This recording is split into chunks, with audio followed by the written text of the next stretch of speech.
Shalom. Today we're going to discuss the matter of a green card through a marriage visa to the United States. Basically, there are two main ways to obtain a green card. One is through work and the other is through family ties. And today we're going to specifically discuss a green card through marriage. And we'll do it by answering various questions that we receive on a regular basis. My name is Michael Decker, and I'm a lawyer within the law offices of Decker Pex, Ophir, Levy, Rosenberg.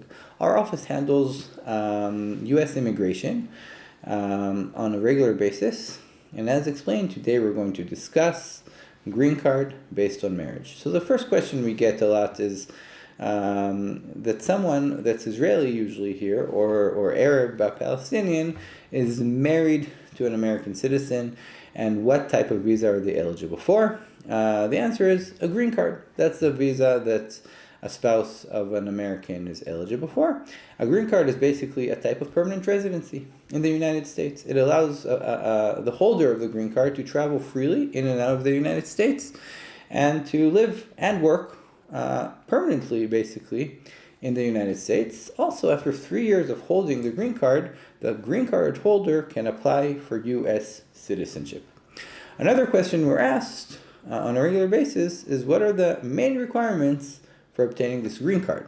So the main requirement first is to have a marriage license. You need to hold a marriage certificate that's valid and official. What does that mean? It basically means most likely that this marriage certificate has an apostille stamp if the country where the couple got married is signed on the relevant Hague Convention for apostille stamps.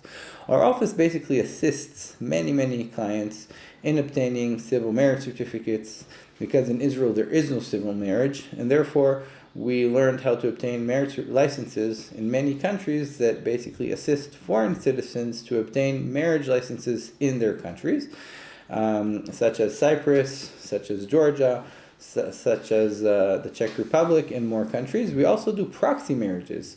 For example, in El Salvador, you can get married without the presence of any one of the couples in the union. In Paraguay, one of the partners in the union can fly on his or her own and obtain a marriage license with a power of attorney. You can also marry through Zoom today in the state of Utah in the United States, and our office basically assists with this process. In addition to the marriage license, though, the authorities also check the sincerity and authenticity of their relationship by asking various questions and even checking on the couple to make sure that they're really a couple. In addition, the couple needs to prove ties to the United States. Another question we receive is, are there any additional requirements that aren't core requirements as we just explained? The answer is yes.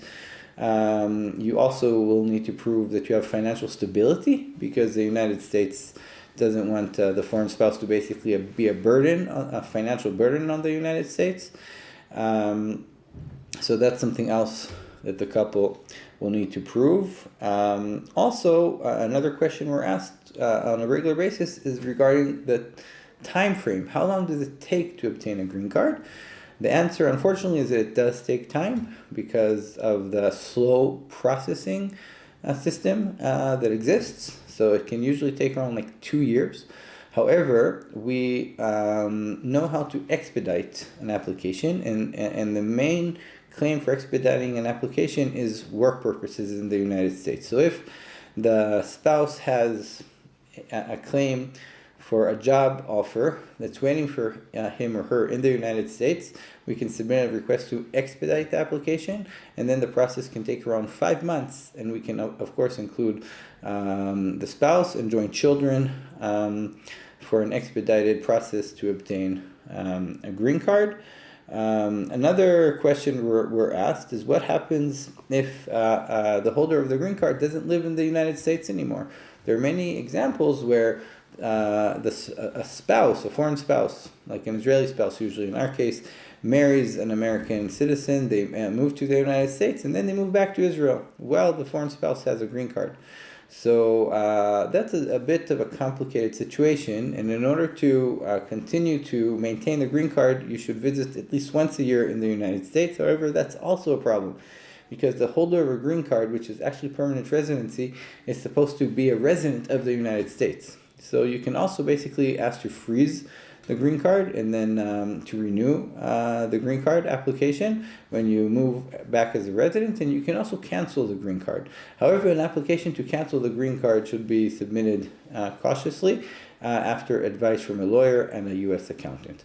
If you have further questions on the matter, you can feel free to contact us, and we'll be happy to be of assistance.